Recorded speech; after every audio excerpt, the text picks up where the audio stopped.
Hola, buenos días. Bienvenidos a la Escuela del Discipulado. Y es un placer compartir con mis hermanas, con Lili. Bienvenida, Lili. Gracias. Una semana sin estar aquí fue muy largo. Estoy muy contenta de estar nuevamente. Gracias. Y Eli. Gracias, pues gracias a Dios que nos permite estar aquí nuevamente con ustedes.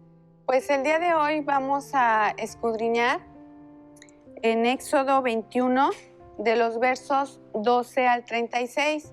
Vamos a estar escudriñándolo no sé cuántos sábados, porque es mucha palabra, es mucho que escudriñar y mucho que transmitirles de lo que el Señor nos vaya diciendo, ¿no? De lo que nos vaya marcando a través de su palabra. Vamos a empezar en Éxodo 21.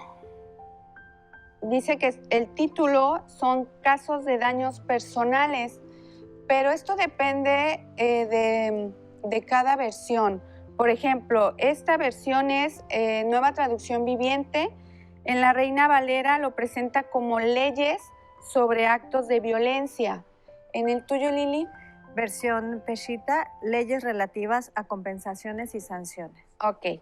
Entonces, dice que los versos del 12 al 14 y del 18 al 32 estamos retomando lo que son los mandamientos, y en estos versos estaríamos retomando el sexto mandamiento.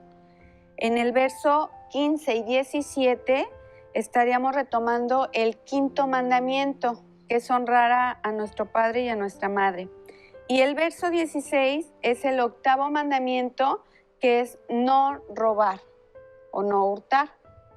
Y vamos a empezar con Éxodo 21, 12.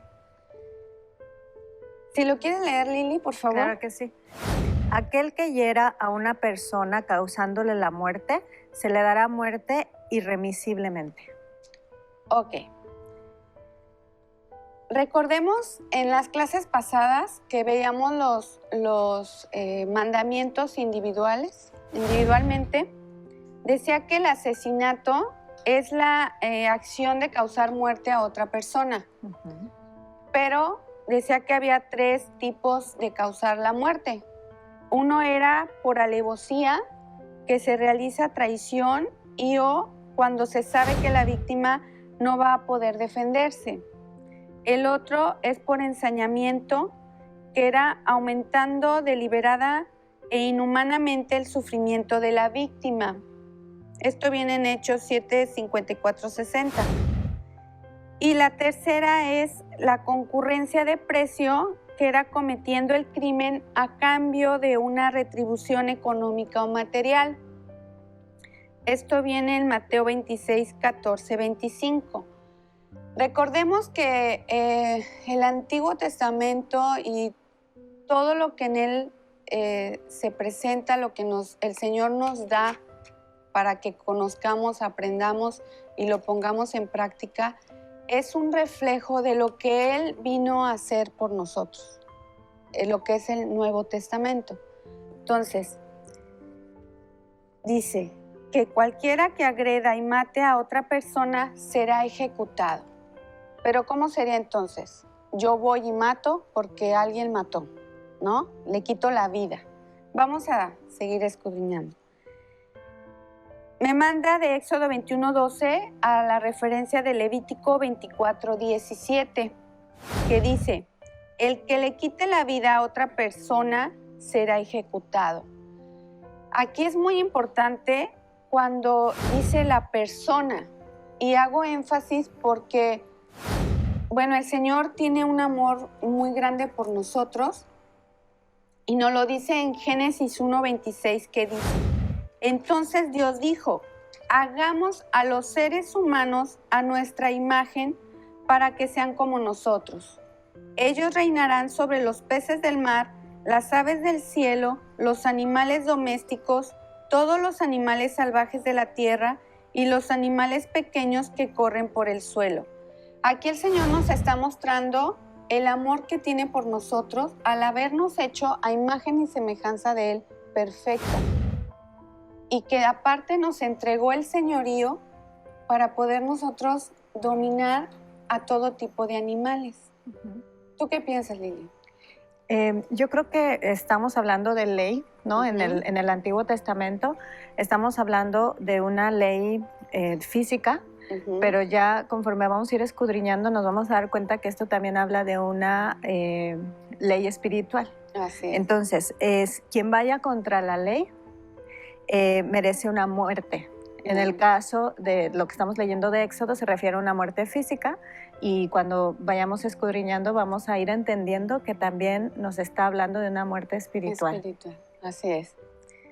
También me lleva a Números 35, 30, 31. Eli, si lo puedes leer, por favor. Números 35, 30, 31, que aquí habla de la importancia de los testigos. Cuando se comete un asesinato, ¿qué tan importante es que haya testigos? Dice, cualquiera que dé muerte a alguno por testimonio de testigos le dará muerte al homicida, pero a ninguna persona se le dará muerte por el testimonio de un solo testigo. Además, no aceptaréis rescate por la vida del hombre homicida, que es culpable de muerte, sino que ciertamente se le dará muerte. Así es. En 2 de Corintios 13:1, si me ayudas, por Sí. favor. Y Juan 8:17, por favor. Aquí estamos viendo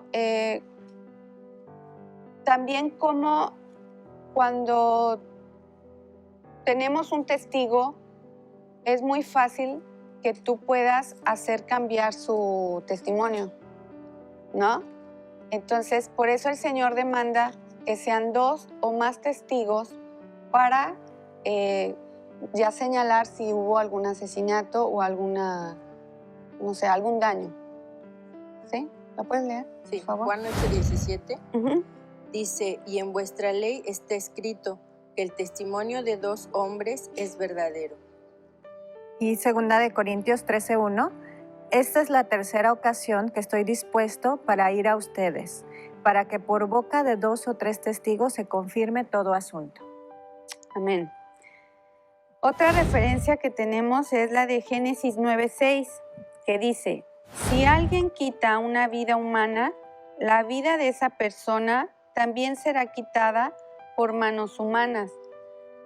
Si gustas, tú, Lili, buscar Génesis 9:6 para ver cómo dice tu verso, y dice, pues Dios hizo a los seres humanos a su propia imagen. ¿Tú cuál tienes? ¿La versión recobro? Es Génesis 9:6, para ver la diferencia.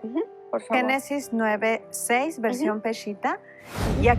Y aquel que derrame sangre humana, también por el hombre será derramada su sangre, porque el hombre fue hecho a imagen de Dios. Ok. Esta dice, el que derrame sangre de hombre, por el hombre su sangre será derramada, porque a imagen de Dios hizo él al hombre. Ok. Y nos da otra referencia que es Mateo 26:52, que dice, entonces Jesús le dijo, vuelve tu espada a su lugar, porque todos los que tomen espada a espada perecerán. A simple vista, Eli, ¿tú qué nos dices de este verso? Pues que si tú matas a alguien, pues Ujú. tú también vas a morir así como estás matando. Ujú. Pero bueno, ahorita que hablabas tú que ya, o sea, después de Cristo ya es de otra manera. Ujú. Después Cristo nos dice que nosotros le dejemos a él la venganza, porque es de la venganza. Entonces creo que ahí ya cambia un poquito esa ley. Ya no es muerte por muerte. Ujú. Ok. Me manda en lo que es a espada perecerán, me manda Hebreos 4:12, que dice, porque la palabra de Dios es viva y poderosa, es más cortante que cualquier espada de 2 filos. Penetra entre el alma y el espíritu, entre la articulación y la médula del hueso, y deja al descubierto nuestros pensamientos y deseos más íntimos. Si me ayudan, Lilia, 2 de Timoteo 3, 16, 17, como pueden ver aquí en Hebreos 4:12, nos está hablando que la palabra es la espada. Si yo por mi propia mano quiero hacer justicia, ¿sí? Yo también voy a perecer, porque me está hablando de la espada, que es la palabra, que es Yeshua, que es Jesús, ¿sí? Segunda de Timoteo 3, 16 17. y 17. Toda escritura que ha sido ordenada por el Espíritu es provechosa para enseñanza, para amonestación, para corrección, para instrucción en la justicia, con el propósito de que el hombre de Dios sea maduro e íntegro para toda buena obra. Ok, entonces dice que el único, como dijo Eli, que el único que tiene la justicia en su mano es nuestro Señor. No hay otro, ¿ok? Y vamos a continuar escudriñando Éxodo 21:13. ¿Les parece? Que es el sexto mandamiento y es no matarás. Dice, pero si solo fue un accidente, bueno, voy a leer desde el principio. Cualquiera que agreda y mate a otra persona será ejecutado. Pero si solo fue un accidente permitido por Dios, yo designaré un lugar de refugio a donde el responsable de la muerte podrá huir para ponerse a salvo. Entonces, dice que en Números 35, 22 y 25, Eli, si me ayudas por favor a leerlo, y dice que ahí nos dan nos da la lectura de cuando asesina sin intención, ¿sí? 32. Número 35, 22 y 25, por favor. Y tú, Lili, Josué 22:9. 22 y 25. Sí, 22, 25, por favor. Dice, mas si de repente lo empujó sin enemistad o echó sobre él algún objeto sin haberlo acechado, o bien, sin verlo, hizo caer sobre él alguna piedra que pudo matarlo y murió, y él no era su enemigo ni procuraba hacerle daño, entonces la asamblea juzgará entre el hombre y el vengador de la sangre, conforme a esta ordenanza. Y la asamblea liberará al homicida de mano del vengador de la sangre, y la asamblea lo hará volver a su ciudad de refugio, a la cual había huido, y morará en ella hasta que muera el sumo sacerdote, el cual fue ungido con el aceite santo. Ok. Entonces vemos que si no es por intención, con intención, entonces el Señor designa estas ciudades para que sea protegido, para que no sea asesinado, hasta que se le juzgue a través de una asamblea y haya testigos. Porque aunque haya un testigo, no va a servir de nada. Tiene que haber varios testigos. Sí. Ajá. Josué, Y Josué 22:9, por favor. Josué 20, del 2 al 9. Uh-huh. Y Yahweh dijo a Josué, di a los hijos de Israel, aparten para ustedes ciudades de refugio, como les ordené por medio de Moisés mi siervo, para que escape a ese lugar el homicida que haya matado a alguno sin premeditación e inadvertidamente. Ellas servirán como refugio contra el que busca vengar el derramamiento de sangre. Él podrá escapar a una de estas ciudades, se presentará a la entrada de la puerta de la ciudad y se dirigirá a los ancianos de la ciudad para exponer su asunto, quienes lo llevarán con ellos a la ciudad y les darán en un lugar para que vivan con ellos. Y cuando el que busque vengar el derramamiento de sangre lo persiga, ellos no deberán entregar en sus manos al homicida, porque hirió a su prójimo inadvertidamente, sin haberlo aborrecido previamente. 6. Y vivirá en esta ciudad hasta que haya comparecido en juicio ante la asamblea o hasta la muerte del sumo sacerdote que oficie en ese momento. Después el homicida podrá volver a su ciudad y su casa a la ciudad de donde escapó. Entonces designaron estas ciudades como lugar de refugio. Raquim en Galilea, que está en la región montañosa de Neftalí, Siquem en la región montañosa de Efraín, y Kiriat Arba, la cual es Hebrón, que está en la región montañosa de Judá. Y al otro lado del Jordán, al oriente de Jericó, designaron a Becer, la cual se halla en el desierto, ubicada en la llanura de la tribu de Rubén, a Ramot en Galad, de la tribu de Gad, y a Golán en Basán, de la tribu de Manasés. Estas son las ciudades de preservación y de refugio para todos los hijos de Israel y para los forasteros que habitan entre ellos, a fin de que pueda escapar ahí todo aquel que haya matado a una persona sin premeditación y para que no sea entregado en manos del que busca vengar el derramamiento de sangre hasta que él comparezca en juicio ante la asamblea. Amén. Ok. ¿Pero qué quiere decir cada una de esas ciudades? La ciudad de Becer significa castillo o fortaleza secreta que le da refugio al débil. Golán quiere decir su prisión, su gozo, feliz por ser prisionero, y es el refugio para el afligido. Ramot quiere decir alturas y es la seguridad frente a los adversarios. Cades es el lugar santo o justicia y es el refugio para los pecadores. Siquem es espalda u hombro y es el refugio para los fatigados. Hebrón es la asociación o comunión y es el refugio para los desamparados. Yo les hacía una pregunta hace ratito, ¿verdad? Que a quién les recordaba todos estos refugios, porque dice refugio para el débil, para el afligido, seguridad frente a los adversarios, refugio de pecadores, refugio de fatigados y refugio de desamparados. ¿Quién es nuestro refugio? Jesús. Si me acompañan a leer Mateo 11, 28 al 30, Eli, y Lili, Proverbios 18, 10, por favor.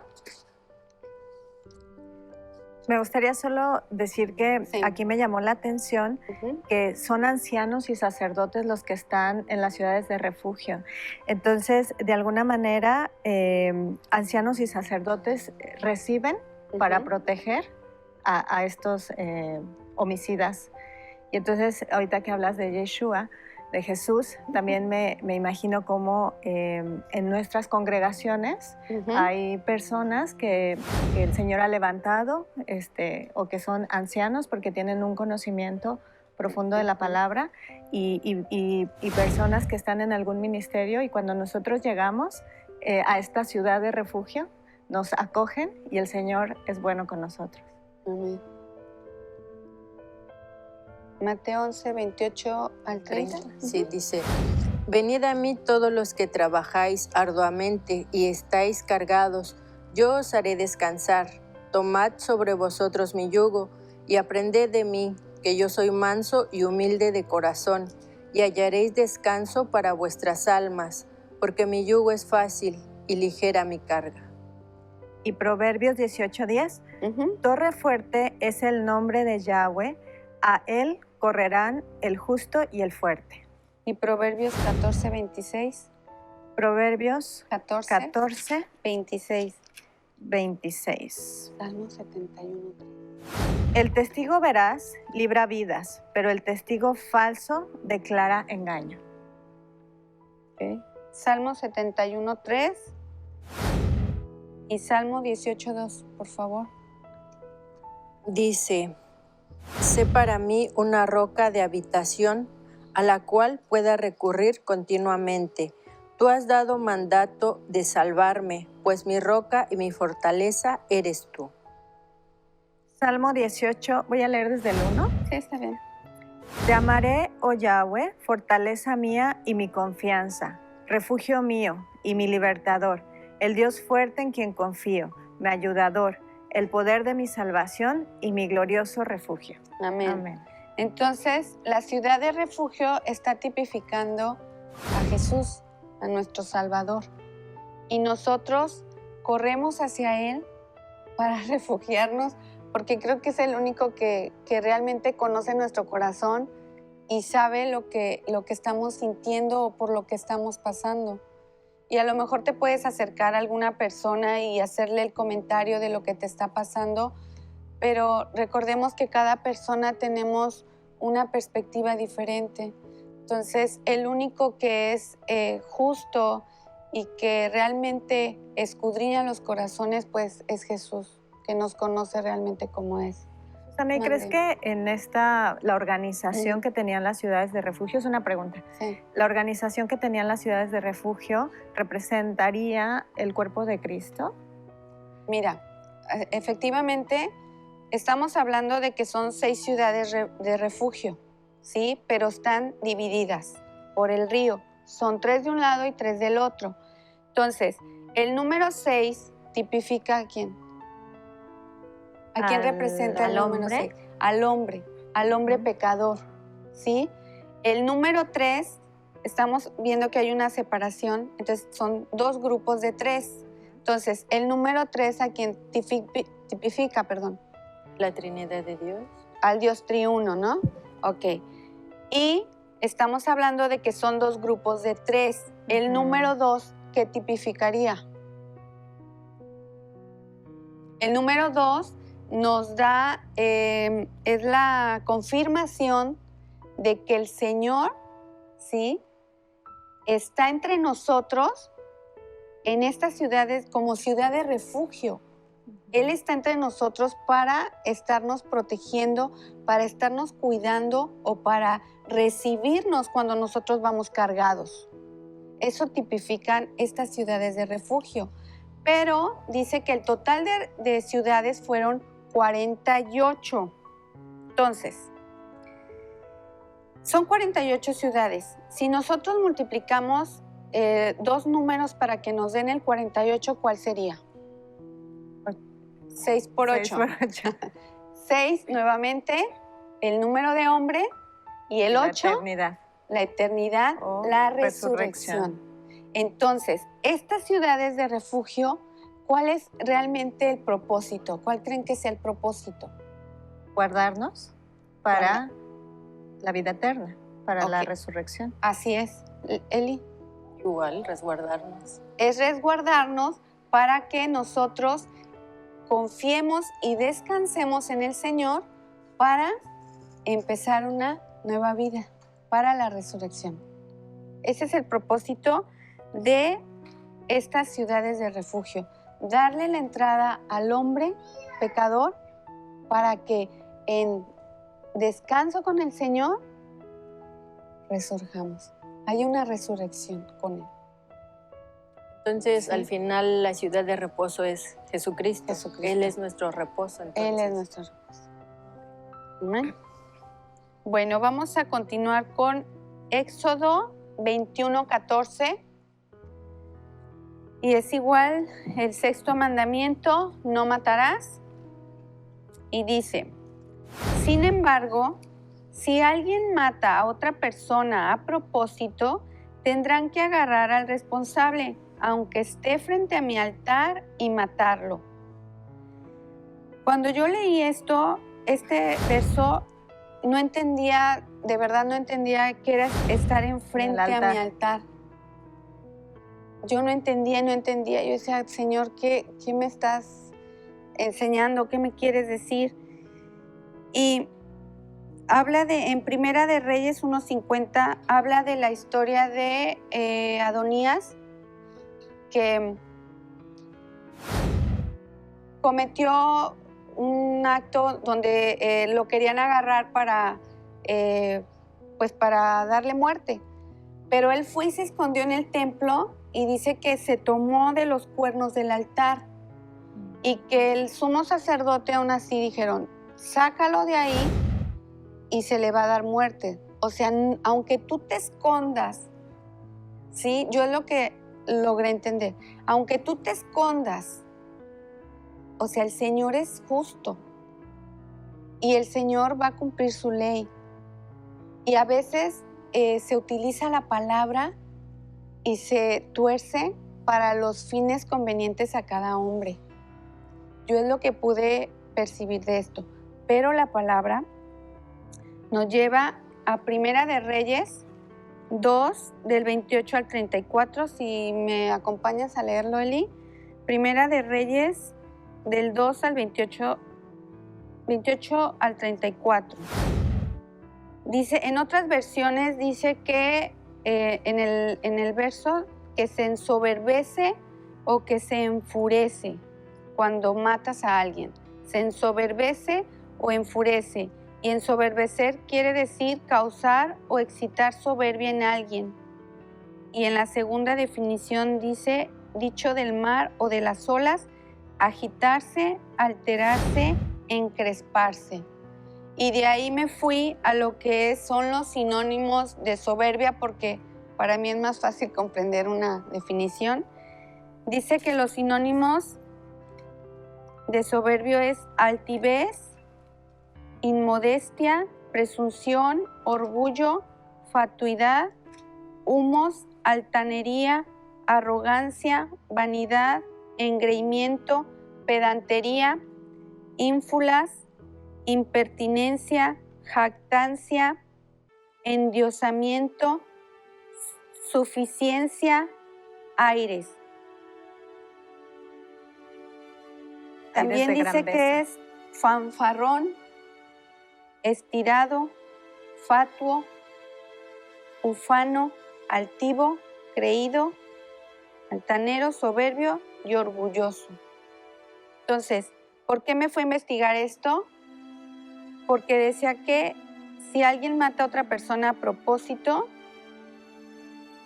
porque está ensoberbecido o enfurecido, en otras versiones así lo marca.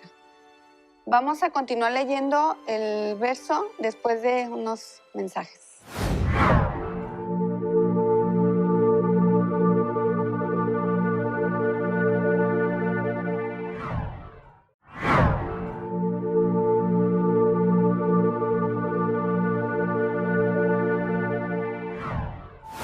Y continuamos escudriñando lo que es Éxodo 21, 14, y nos quedamos en la lectura de Primero de Reyes 2, del 28 al 34. Eli, por favor. Sí, dice, y llegó la noticia a Joab, porque Joab había seguido a Adonías, aunque no había seguido a Absalón. Y huyó Joab a tienda de Jehová, y se asió de los cuernos del altar. Y cuando fue dado aviso al rey Salomón, que Joab había huido a la tienda de Jehová y que estaba junto al altar, envió Salomón a Benaía, hijo de Joiada, diciendo, ve y mátalo. Llegó Benaía a la tienda de Jehová y le dijo, así dice el rey, sal de ahí. Y él respondió, no, sino que aquí moriré. Entonces Benaía llevó la noticia al rey una vez más diciendo, así ha dicho Joab, y así me ha respondido. Y el rey le dijo, haz como él ha dicho, mátalo y entiérralo, para que quites de mí y de la casa de mi padre la sangre que Joab ha derramado sin causa.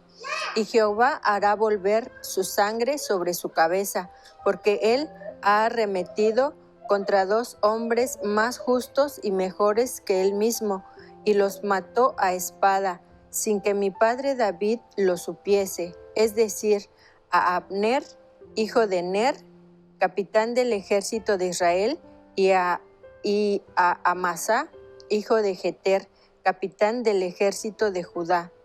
Así que la sangre de ellos recaerá sobre la cabeza de Joab y sobre la cabeza de su descendencia por siempre.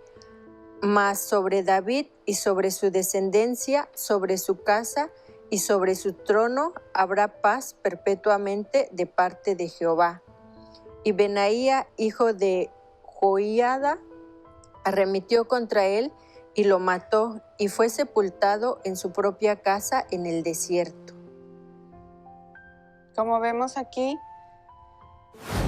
el Señor siempre hace justicia, y estamos hablando de que le quitó la vida a dos hombres justos.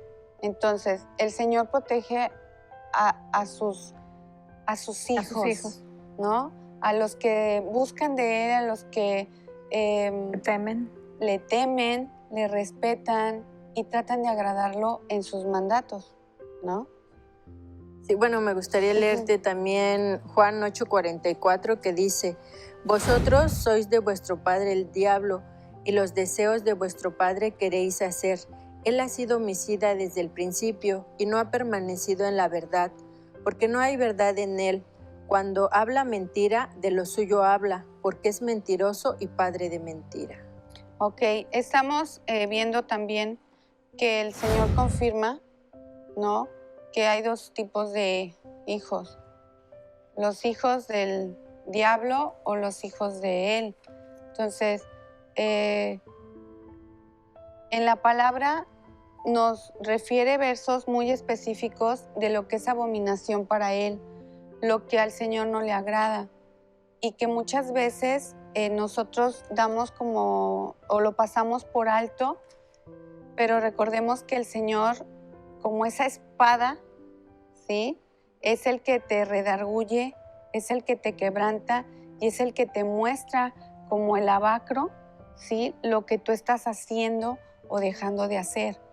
Es un proceso, muchas veces lo presenta muy rápido ese proceso o a veces es más lento, dependiendo. Él sabe cómo hace las cosas, pero el Señor siempre nos muestra lo que somos.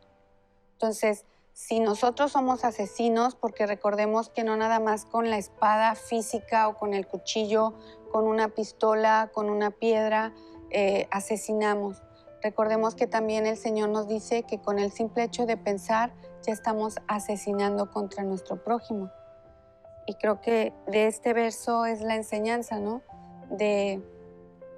Pues de que va más allá de lo que literalmente podemos hacer uso de la venganza o de que yo quiero ir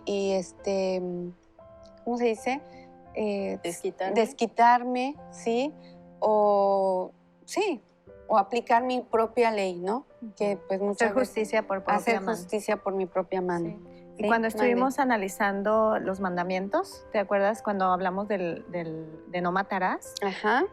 Decíamos que había muchas formas también de matar. muerte, ¿no? Uh-huh. Hablamos del aborto, hablamos de la eutanasia, hablamos acerca de cómo nosotros podemos ir muriendo de manera espiritual. uh-huh. E incluso hablamos, por ejemplo, de las personalidades antisociales y toda esta carencia de empatía y de no sentir dolor por el prójimo y todo lo que podemos hacer. Entonces, cada acto que nosotros tenemos de muerte nos mata espiritualmente. Así es. Me gustaría compartirles un versículo. Sí. Está en primera de Juan 4:20 y dice, si alguno dice yo amo a Dios y aborrece a su hermano, es mentiroso, pues el que no ama a su hermano, a quien ha visto, no puede amar a Dios, a quien no ha visto. Así es. Y yo me gustaría leer Mateo 15:19 que dice, pues del corazón salen los malos pensamientos, el asesinato, el adulterio, toda inmoralidad sexual, el robo, la mentira y la calumnia. Y todo esto que nos está presentando aquí la palabra, dice que lo contrario son los frutos del Espíritu Santo, que son amor, alegría, paz, paciencia, gentileza, bondad, fidelidad, humildad y control propio. ¿Sí? Gálatas 5 nos dice. En Gálatas 5:22, y los deseos de la carne, que son lo que estabas comentando de cómo el hombre se deja marcar por ser hijo del diablo, por ser hijo de Dios, que son los deseos de la carne, son inmoralidad sexual, la impureza, las pasiones sensuales, la idolatría, la hechicería, hostilidad, peleas, celos, arrebatos de furia, ambición egoísta, discordias, divisiones, fiestas desenfrenadas, envidias y borracheras. ¿Sí? Entonces, vamos a continuar con Éxodo 21:15. que dice, cualquiera que golpee a su padre o a su madre será ejecutado. Estamos hablando que este es el el mandamiento número 5 que viene en Éxodo 20, ¿sí? Es el quinto mandamiento y dice en Primera de Timoteo 1:9 nos recuerda de la ley. Dice, pues la ley no fue diseñada para la gente que hace lo correcto, es para los transgresores y rebeldes, para los desobedientes a Dios y los pecadores, para quienes no consideran nada sagrado y que profanan lo que es santo, para quienes matan a su padre o a su madre o cometen otros homicidios. Recordemos que en el quinto mandamiento, cuando lo estuvimos checando, vimos las diferentes formas de poder matar a nuestros padres, ¿no? Que es a través de nuestras palabras, a través de nuestras acciones y a través del ejemplo, del testimonio que damos ante los demás, también es una forma de estar matando a nuestros padres. Aquí me haces recordar Deuteronomio 21, claro. En donde habla del hijo contumaz y rebelde. Sí. Deuteronomio 21, 18, 20. Dice, cuando un hombre tenga un hijo contumaz y rebelde, que no atiende a la voz de su padre ni a la voz de su madre, y aunque lo castigan no les obedece, entonces lo tomarán su padre y su madre y lo llevarán ante los ancianos de la ciudad, a la puerta de su ciudad, y dirá a los ancianos de su ciudad, este hijo nuestro es contumaz y rebelde y no presta atención a nuestra voz. Es un glotón y un borracho. Así es. Lo que estás hablando acerca de los actos o del testimonio. Aquí en Levíticos 19:3 nos habla de la santidad en la conducta personal. Nos dice que cada uno de ustedes tenga gran respeto por su madre y su padre y siempre guarde mis días de descanso, o sea, el cuarto mandamiento. Yo soy el Señor, su Dios. Y también las consecuencias de no honrar a los padres vienen de Deuteronomio 27:16 y es una maldición, ¿no? Dice, maldito todo el que deshonre a su padre o a su madre, y todo el pueblo responderá amén. ¿Por qué el Señor nos lleva a estas palabras tan fuertes? Creo que Dios, si lo consideras como tu padre, ¿no? Ahí viene la respuesta, ¿no? Es nuestro padre, nuestro hacedor, pero si en físico no podemos respetar a quien te puso como papá y mamá, ¿cómo podemos respetar o cómo podemos obedecer al que no estamos viendo? Espiritualmente, ¿cómo lo cómo lo respetas, cómo lo obedeces? Cuando no le das un lugar a tu padre o a tu madre, cuando somos irresponsables, que no nos interesa por lo que ellos estén pasando, que cuando ya llegamos también a veces a tener en la adolescencia que queremos salirnos y ya me quiero ya librar de mi padre y de mi madre porque están como cuchillito, ¿no? Diciéndome lo que tengo que hacer y lo que no. Entonces, todo eso que los padres nos han dicho o los consejos, recordemos que pues un padre siempre va a querer lo mejor para su hijo y muchas veces en el momento no lo entendemos y nos enojamos. Y decimos, bueno, ¿por qué insistes en decirme esto si yo sé lo que está bien para mí? Si yo sé lo que es mejor para mí, ¿no?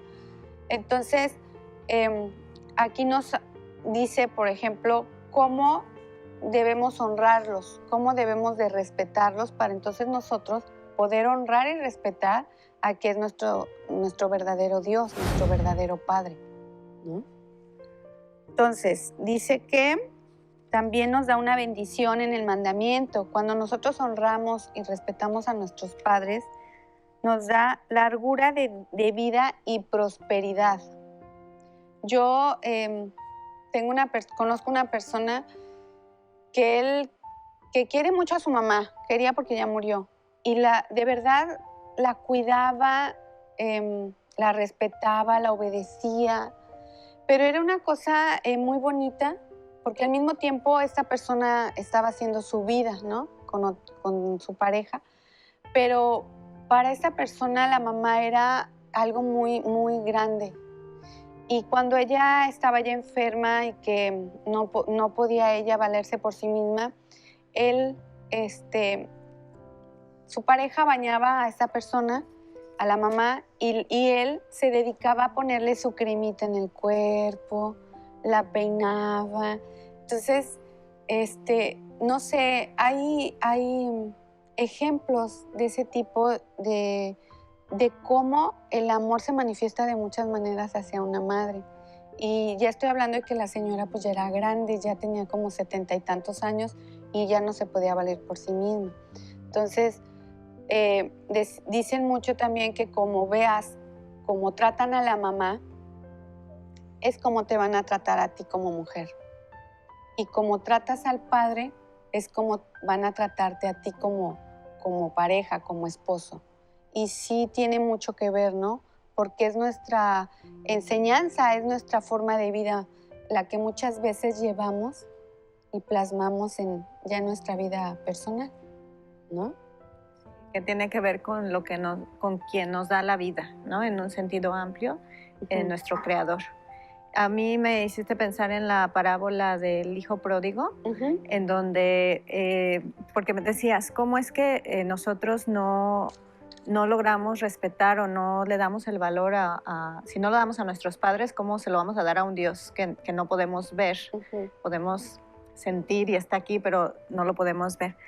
Y entonces, en Lucas 15, en la parábola del hijo pródigo, hay un reconocimiento del hijo y dice, me levantaré, acudiré a mi padre y le diré, Padre mío, he pecado contra el cielo y ante ti.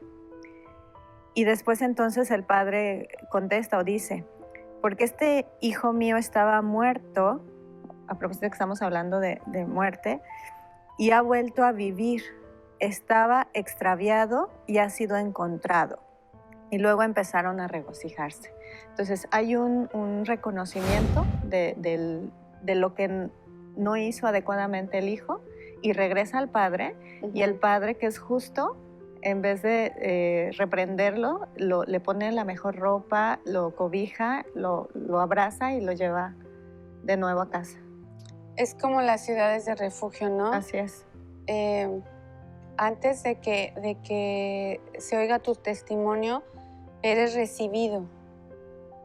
Y después se investiga. Y después, sí, se investiga, pero siempre el Señor está abrazándote, siempre está para que tú vayas por el bien, o sea, que tomes ese camino, ¿no? Que le veamos a Él.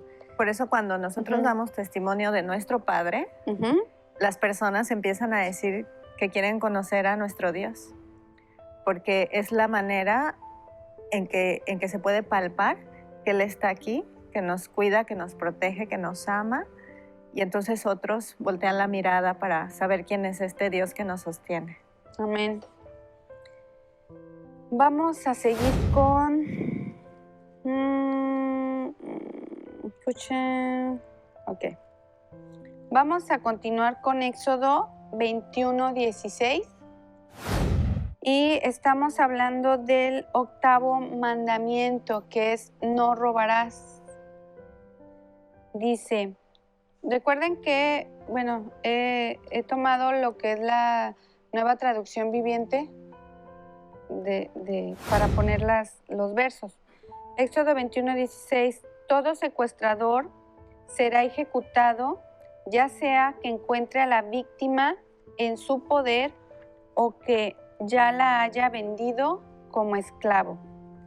Y me manda a Deuteronomio 24:7, donde dice, si alguno secuestra a otro israelita y lo trata como esclavo o lo vende, el criminal deberá morir.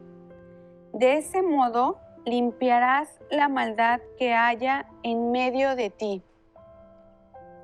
Y yo me preguntaba, la maldad que haya en medio de mí, y me puse a investigar, ¿no? en la Biblia, porque no lograba comprender qué es limpiar la maldad que haya dentro.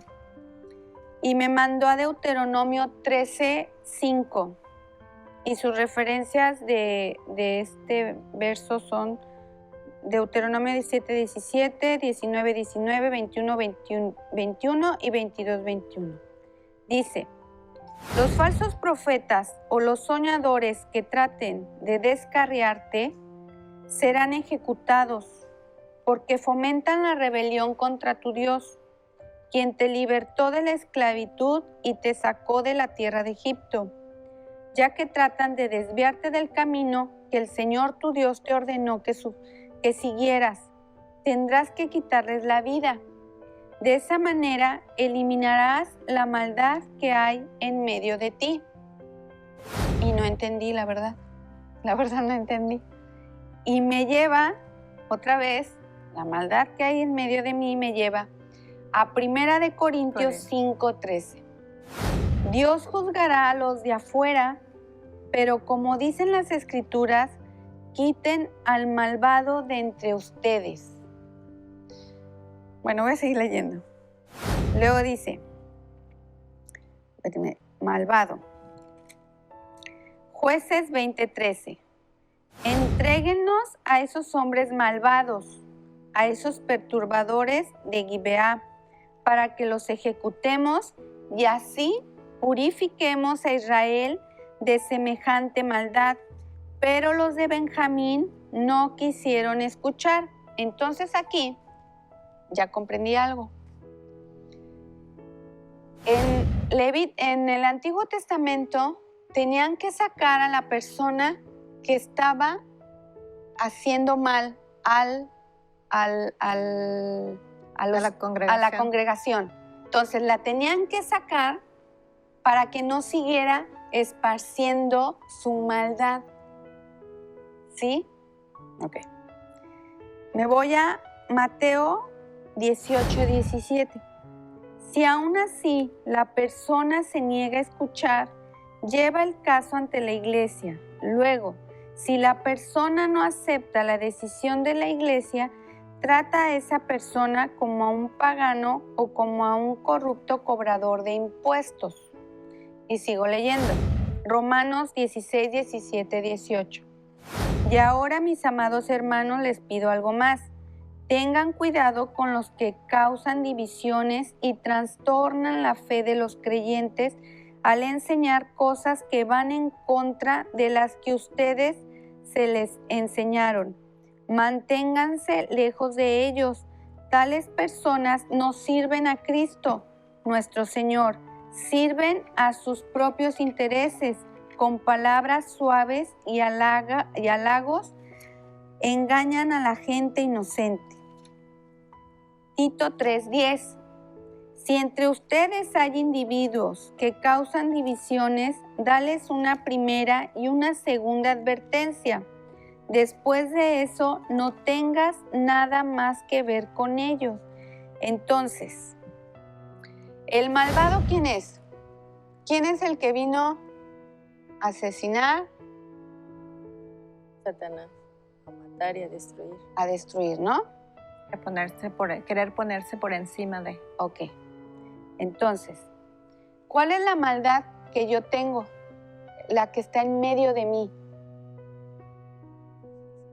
La que no quiero, como dice Pablo. ¿Sí?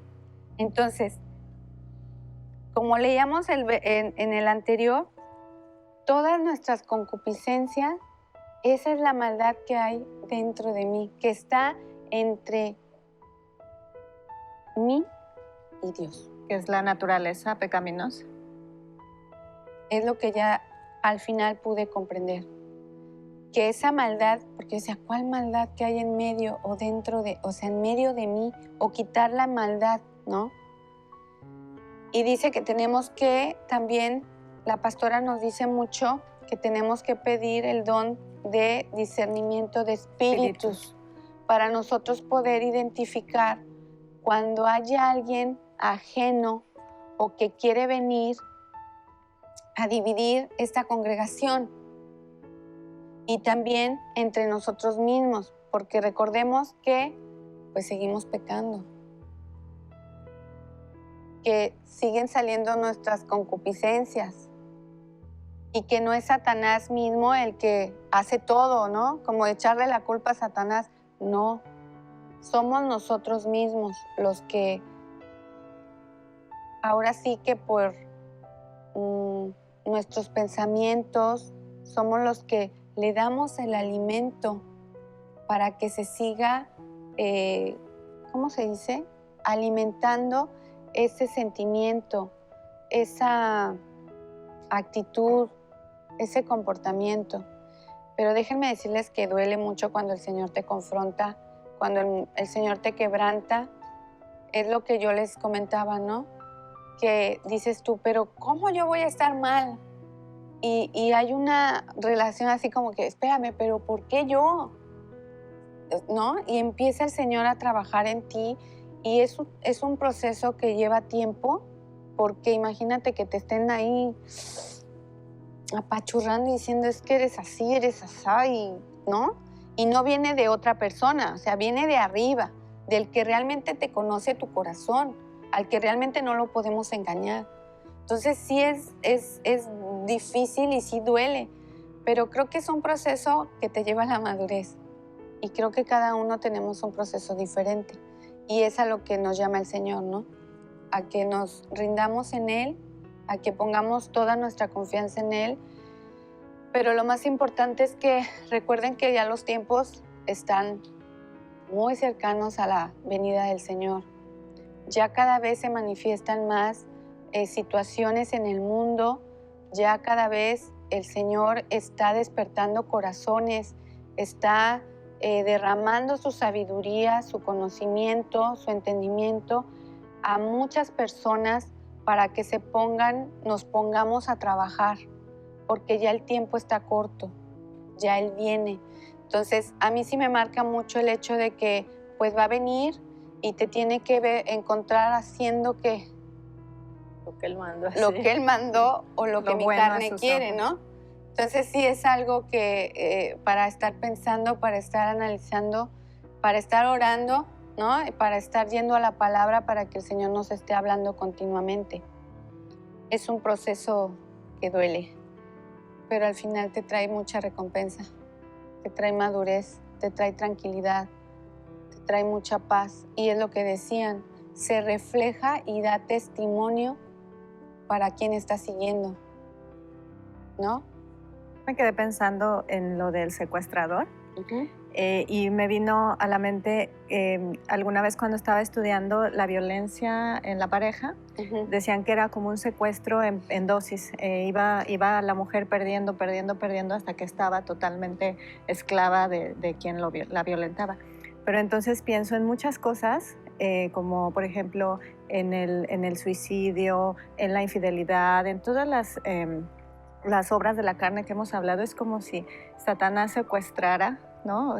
Nuestro pensamiento y fuera secuestrando hasta que quedamos totalmente cautivos. Entonces es importante estar muy alertas y estar en la palabra para que no surja un secuestro y estemos atentos, apercibidos.